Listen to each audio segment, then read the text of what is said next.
In 1865, a mining engineer named Frederick Idestam walked along the banks of the Tamerkoski Rapids in southwestern Finland and decided to build a pulp mill.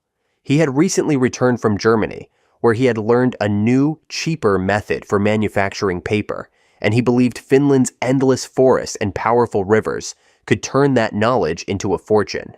The operation was modest: a single mill, a handful of workers, logs dragged to the rapids, ground into pulp, pressed into sheets, and shipped off to buyers across the Russian Empire and Western Europe.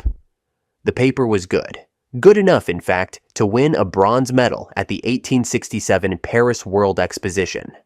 Idestam is still remembered today as the father of Finland's paper industry. A few years after that first mill, he built a second one 15 kilometers away, on the banks of a smaller river called the Nokian Virta, near a quiet town called Nokia. He named his company after that town. Nokia AB was formally incorporated in 1871, and for decades, that is all it was: a paper mill. A Finnish paper mill making pulp from birch trees on the edge of the Arctic. Nobody alive at the time could have imagined what that company would become. Nobody could have predicted that this little factory in the Finnish countryside would one day produce nearly half the mobile phones on the planet, connect billions of human beings to one another, reshape the global economy, become synonymous with an entire era of technology, and then lose almost everything it had built in less than 6 years. This is the story of Nokia. And to understand how it rose and why it fell, you have to go back to the beginning. All the way back to the paper.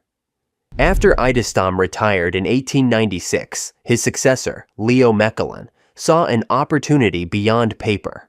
The Nokian Virta River had rapids, and rapids meant hydropower. By 1902, Nokia had expanded into electricity generation. It was a logical move. The company already controlled the river. Why not harness it for more than grinding wood? Then, something happened that would change Nokia's trajectory forever. In 1898, a man named Edward Paulon founded a separate company called Finnish Rubber Works in the same town of Nokia. The rubber factory produced car tires, rubber boots, industrial gaskets, and all manner of rubber goods. A third company, Finnish Cable Works, was established in 1912 to produce telegraph wire, telephone cable, and power lines. These three companies, the paper mill, the rubber factory, and the cable works, were independent operations, but they shared a town, shared suppliers, and shared workers. They operated alongside each other for decades, sometimes cooperating, sometimes competing for the same local resources. Finnish Rubber Works actually bought Nokia AB in 1918, partly to secure access to the paper mill's hydroelectric power. Finnish Cable Works joined the group in 1922, but even after these acquisitions, the three businesses continued to run as separate entities. They were neighbors, not partners.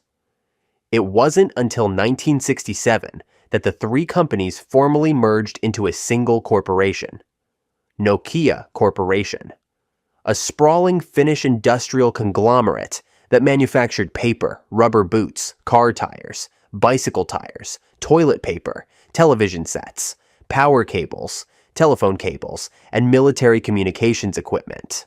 It was a bizarre collection of products. A department store disguised as a corporation. But buried inside that conglomerate, in the electronics division, a few engineers were working on something that would change the world. Nokia's entry into telecommunications began in the 1960s, when its cable division started experimenting with radio transmission technology for the Finnish military. The work was quiet and unglamorous, mostly involving communication systems for the army and radio telephones for use in cars. Nobody outside the engineering department paid much attention to it. But in 1982, Nokia made a phone call that mattered. The company introduced the Mobira Senator, one of the world's first car phones, built for the Nordic Mobile Telephone Network, the NMT standard. The phone weighed almost 10 kilograms. It was expensive, impractical, and sold in small numbers, but it worked. and it proved that Nokia's engineers understood wireless communication at a fundamental level. A decade later, in 1991, something extraordinary happened. The Prime Minister of Finland, Harri Holkeri, made the world's first official GSM phone call using Nokia equipment. GSM, the global system for mobile communications, was the new pan-European digital cellular standard, and Nokia had been deeply involved in developing it. The company had poured resources into GSM research and standards negotiations throughout the 1980s, placing a big bet on a technology that most people still didn't understand. That bet was about to pay off in ways nobody could have imagined. The man who turned Nokia into a mobile phone superpower was Jorma Ollila. When Ollila became CEO in 1992, Finland was in crisis. The Soviet Union had just collapsed, and with it went a major trading partner. A banking crisis had erupted after deregulation. Unemployment was approaching 17%. Nokia itself was losing money. Ollila looked at the sprawling conglomerate he had inherited: the paper mills, the rubber factories, the tire production, the consumer electronics, the television manufacturing, and made a decision that most people thought was insane. He decided to sell everything that was not telecommunications. Everything. The paper, the rubber, the tires, the televisions, all of it. He was going to bet the entire company on mobile phones. It was considered an absurd gamble. Nokia was a minor player in a market dominated by Motorola and Ericsson, two established giants with deeper pockets and more experience. Motorola had invented the handheld mobile phone. Ericsson had a decades-long head start in network infrastructure. Nokia was a Finnish rubber boot company that happened to make some radio equipment. Who would take them seriously? The answer, it turned out, was everyone.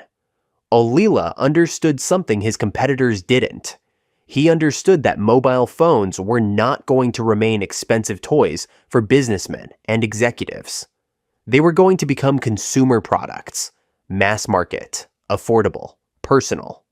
He understood that the phone you carried was going to become an extension of your identity, not just a tool.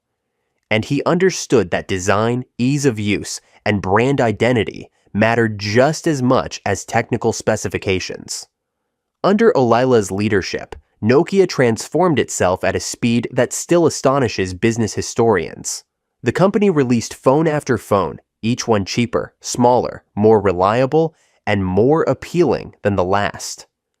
Nokia phones had clean designs, intuitive menus, long battery life, and a reputation for being virtually indestructible.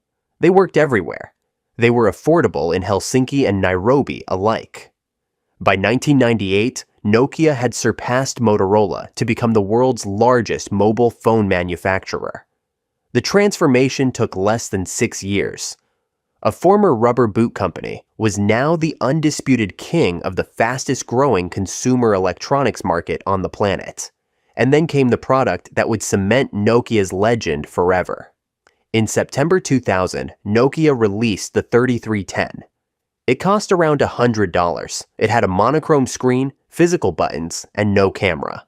No internet browser, no apps, no touchscreen. What it had was a battery that lasted for days. A body that seemed to survive anything.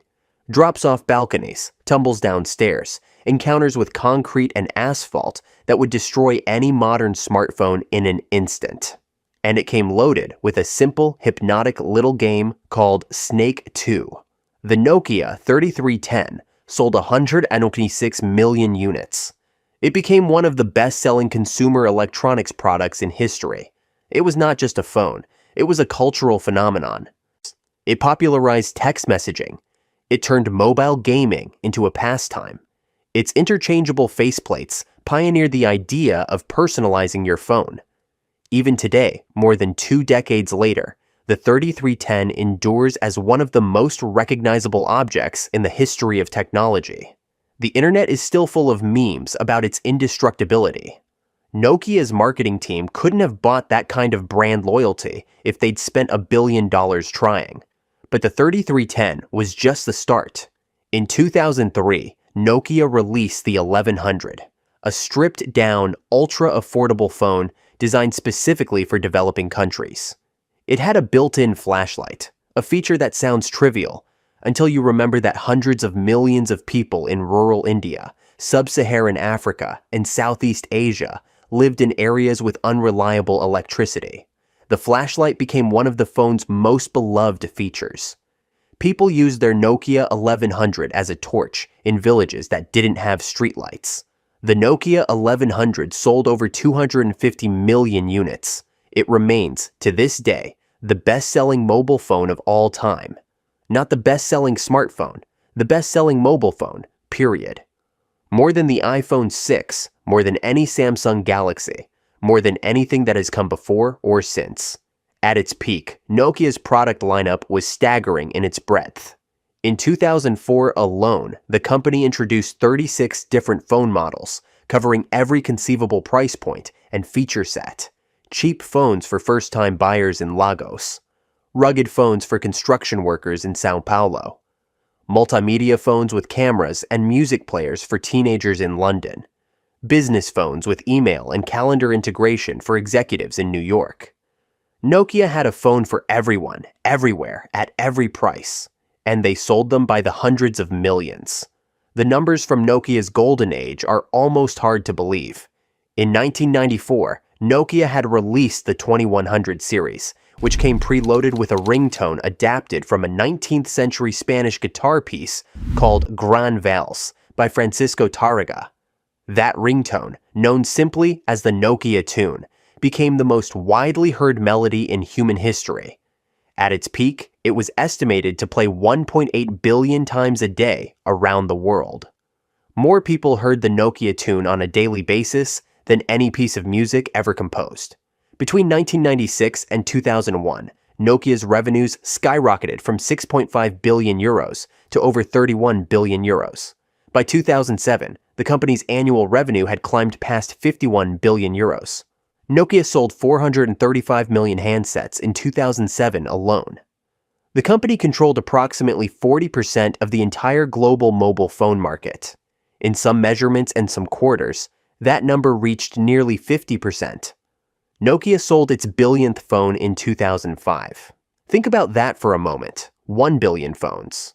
From a former paper mill in a country of 5 million people, Nokia's importance to Finland was almost impossible to overstate.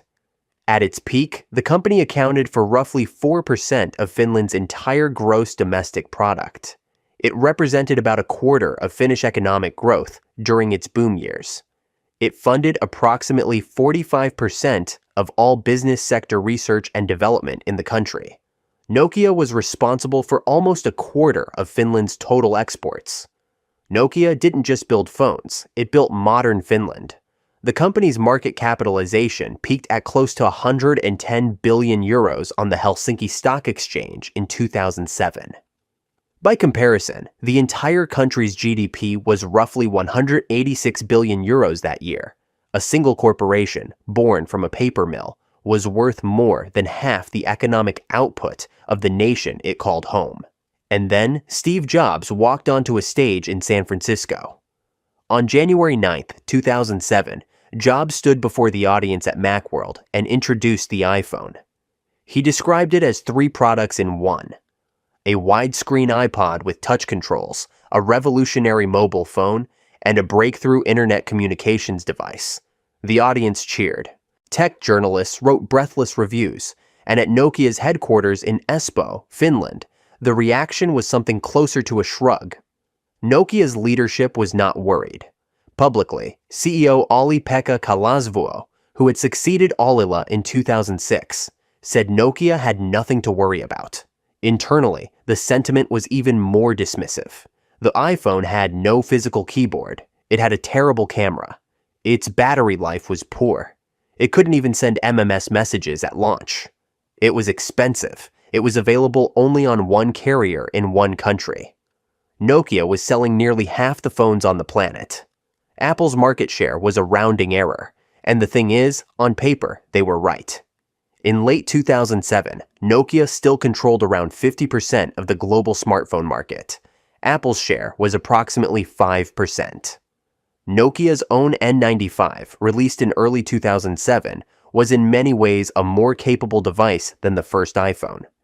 It had a 5-megapixel camera with Carl Zeiss optics. It had built-in GPS, it had Wi-Fi. It had a music player, video recording, and expandable storage. It could do things the iPhone couldn't. Nokia's engineers were not stupid. They knew hardware. They knew mobile. They had been doing this longer than anyone, but they missed the most important thing. The iPhone was not competing with Nokia's phones on specifications. It was making the entire concept of a specification-driven phone obsolete. The iPhone was not about megapixels or GPS chips. It was about the experience, the smooth scrolling, the pinch to zoom, the fluid, intuitive touchscreen interface that made every other phone feel like a relic. And behind it all, Apple was building an ecosystem, the App Store, iTunes, iCloud, that would lock in customers and developers in a way that hardware alone never could. Nokia's leadership didn't see it, or rather, they saw it and didn't believe it mattered. And that failure of imagination would cost them everything. Here's the part of the story that most people don't know. Nokia was not caught entirely off guard by the touchscreen revolution. The company's own engineers had developed touchscreen prototypes as early as the late 1990s. Nokia had the technology. What it didn't have was the will to disrupt itself. The problem was Symbian. Nokia's operating system, Symbian OS, had been the dominant mobile platform for years. It ran on hundreds of millions of phones. It had a massive installed base, and it was, by 2007, hopelessly outdated.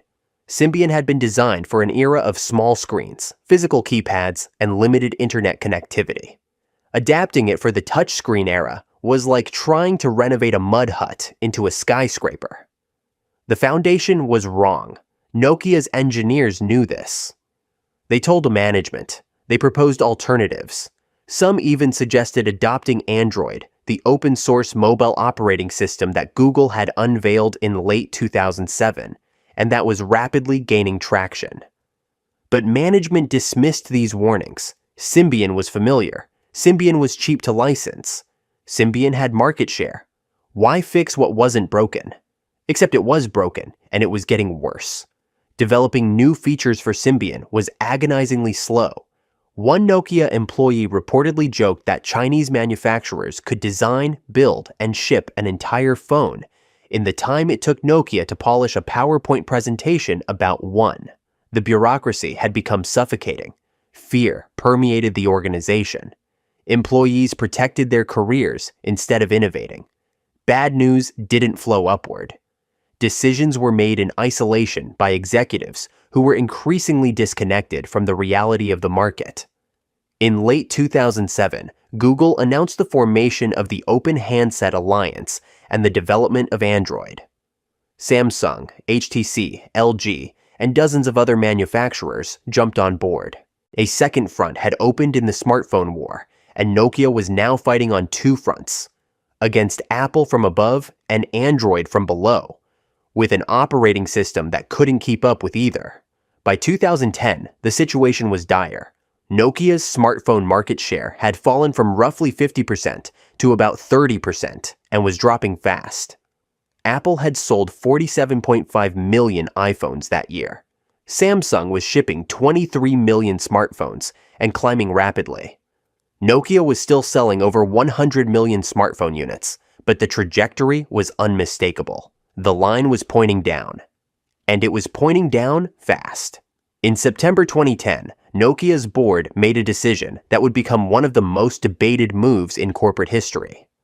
They hired Stephen Elop, a former Microsoft executive, as the company's new CEO. He was the first non-Finnish CEO in Nokia's 145-year history. Elop surveyed the wreckage and, on February 8, 2011, sent a roughly 1,300-word internal memo to every Nokia employee. The memo was not intended for the public. It leaked almost immediately and became one of the most famous corporate communications in technology history. Elop compared Nokia to a man standing on a burning oil platform in the North Sea. The man is surrounded by flames. Below him is the freezing ocean. He has to jump or die. The memo was blunt to the point of brutality. Elop wrote that the first iPhone had shipped in 2007, and Nokia still didn't have a product that was close to that experience. He wrote that Android had come on the scene just over 2 years ago, and had that week taken Nokia's leadership position in smartphone volumes. He wrote that Symbian was non-competitive in leading markets. He wrote that Nokia had poured gasoline on its own burning platform. He wrote that the company had lacked accountability and leadership. He wrote that Nokia had had a series of misses, that it hadn't been delivering innovation fast enough, that it wasn't collaborating internally. And then he wrote the line that became the memo's epitaph. Nokia, our platform is burning. He was right about the diagnosis. The question was whether the cure would be worse than the disease. 3 days after the memo leaked, Elop announced Nokia's new strategy. The company would abandon Symbian. It would abandon MeeGo, the next-generation Linux-based operating system that Nokia had been developing as Symbian's successor. Instead, Nokia would adopt Microsoft's Windows Phone as its primary smartphone platform. The announcement sent Nokia's stock price plunging 14% in a single day, and it triggered a devastating unintended consequence. By publicly declaring Symbian dead, Elop had given every Nokia customer in the world a reason to stop buying Nokia phones immediately. Why would you buy a Symbian phone when the CEO of the company had just told the entire planet that Symbian was a burning platform? Sales collapsed almost overnight. It was the corporate equivalent of a doctor announcing to the waiting room that the patient was terminal before even starting treatment. And there was the MeeGo problem. Nokia had been developing MeeGo in partnership with Intel as a potential Symbian replacement, and a MeeGo-based phone, the Nokia N9, was nearly ready for release. When the N9 finally launched later in 2011, it received strong reviews from critics and unexpected enthusiasm from consumers. The touchscreen interface was innovative, the design was beautiful, and the user experience was fluid and modern. The N9 was proof that Nokia still had the engineering talent to compete. But it didn't matter. Elop had already declared MeeGo dead. The N9 became a symbol of what might have been, the road not taken. Nokia began releasing Windows Phone devices under the Lumia brand. The Lumia 800 and 900 arrived in late 2011 and early 2012. The hardware was praised. Nokia's industrial design was as good as ever, but Windows Phone had a fatal problem: apps, or rather, the lack of them. Developers weren't building for Windows Phone. The app ecosystem was barren compared to iOS and Android. Consumers didn't want a beautiful phone with a beautiful screen if they couldn't get Instagram, Snapchat, or their banking app on it. And developers didn't want to build for a platform that consumers weren't buying. It was a death spiral.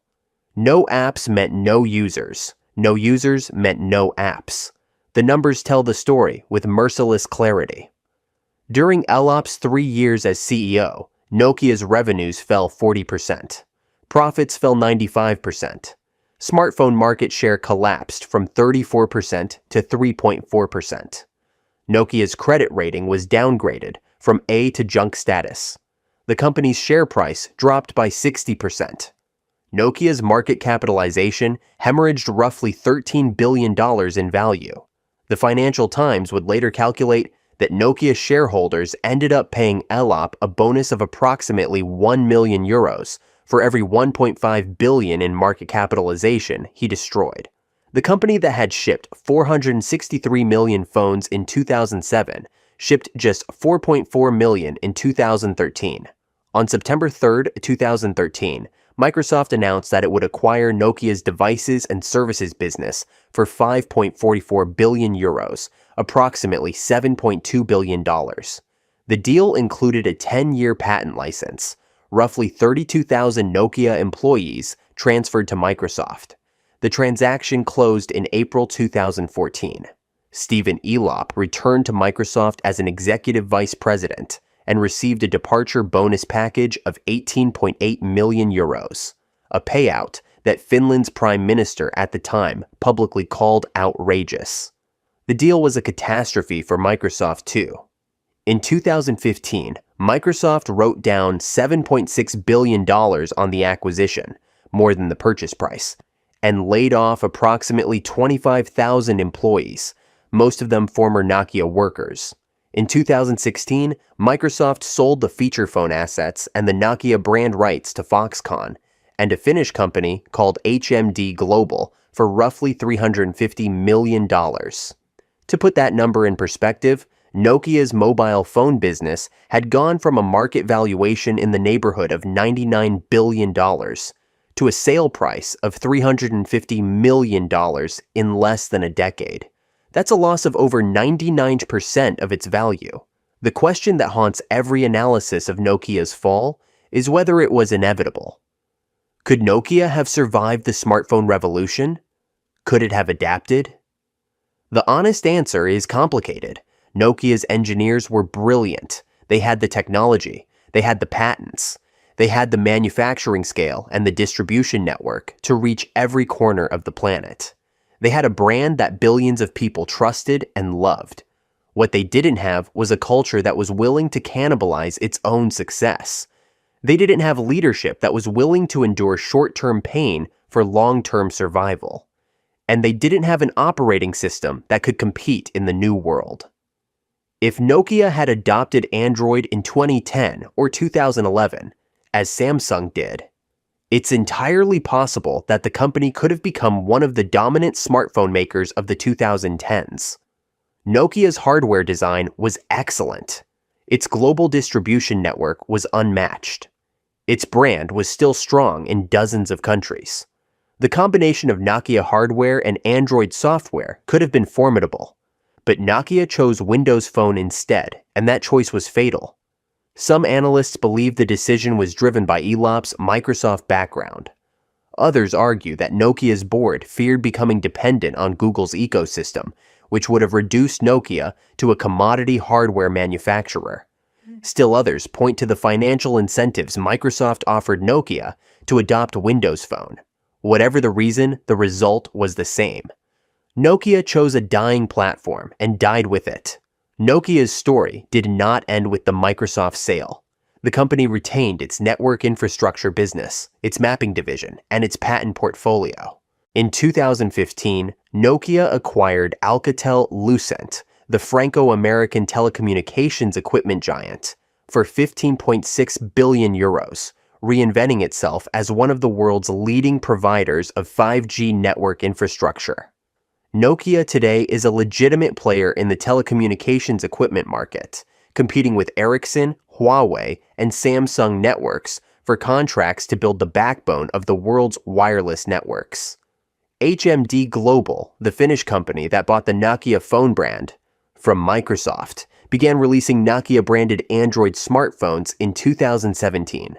That same year, HMD relaunched the Nokia 3310 as a nostalgia product, complete with a color screen and the classic Snake game.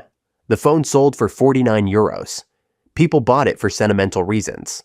It was a love letter to a lost era. But Nokia's phone business is a shadow of what it once was. The company that once controlled nearly half the global mobile phone market now holds less than 1% of the smartphone market. The brand persists, but the empire is gone. What happened to Nokia is not simply a story about a company that failed to adapt to new technology. It's a story about the dangers of success itself. Nokia didn't fail because its people were incompetent. It failed because its success made it afraid. Afraid to abandon a profitable platform. Afraid to cannibalize its own products. Afraid to take the kind of risks that had built the company in the first place. Jorma Ollila had been willing to sell the paper mills and the rubber factories and bet everything on mobile phones. That was the Nokia that conquered the world. But by the mid-2000s, Nokia had become the kind of company that Ollila's younger self would have disrupted. It was big, bureaucratic, internally political, and structurally incapable of the kind of radical self-reinvention that the smartphone era demanded. The company that had once been the disruptor had become the disrupted. Finland felt the loss deeply. At Nokia's peak, the company had accounted for approximately 4% of the entire country's GDP, roughly a quarter of its total exports, and nearly half of all business research and development spending. When Nokia collapsed, an estimated 60,000 jobs disappeared from Finland in related industries. The country's economy, which had been among the strongest in Europe during the Nokia boom years, stagnated for the better part of a decade. But there's a coda to that part of the story too. Many of the engineers and designers and product managers who were laid off from Nokia went on to start their own companies. Finland's startup ecosystem, which today includes companies like Supercell, the maker of Clash of Clans, and Rovio, the creator of Angry Birds, was built in large part by former Nokia employees. The talent didn't vanish. It scattered and regrew. The Nokia story is one of the great cautionary tales in business history. It's the story of a paper mill that became a rubber factory, that became a cable company, that became an electronics conglomerate, that became the most dominant mobile phone manufacturer the world had ever seen. And then lost almost everything because it couldn't bring itself to change. At its peak, Nokia connected billions of people. It put a phone in the hands of farmers in India and fishermen in Kenya and teenagers in Helsinki and executives in Tokyo. It helped build the infrastructure of the modern connected world. Its ringtone was the most heard melody on Earth. Its phones were so durable they became a punchline, and so beloved they became a meme. For a brief and brilliant moment, Nokia was not just a company. It was a verb. It was how the world communicated. And then the world moved on. The paper mill on the banks of the Nokian Virta River is long gone. The rubber boots and bicycle tires are a footnote. The mobile phone empire that once generated 51 billion euros a year in revenue has been sold, written down, and sold again for pennies on the dollar. What remains is a telecommunications equipment company with a respectable business in 5G infrastructure, a licensing operation that earns royalties on a portfolio of 20,000 patents, and a name that still makes people over 30 smile with a faint pang of nostalgia. Nokia's story is a reminder that in technology, nothing is permanent. Not dominance.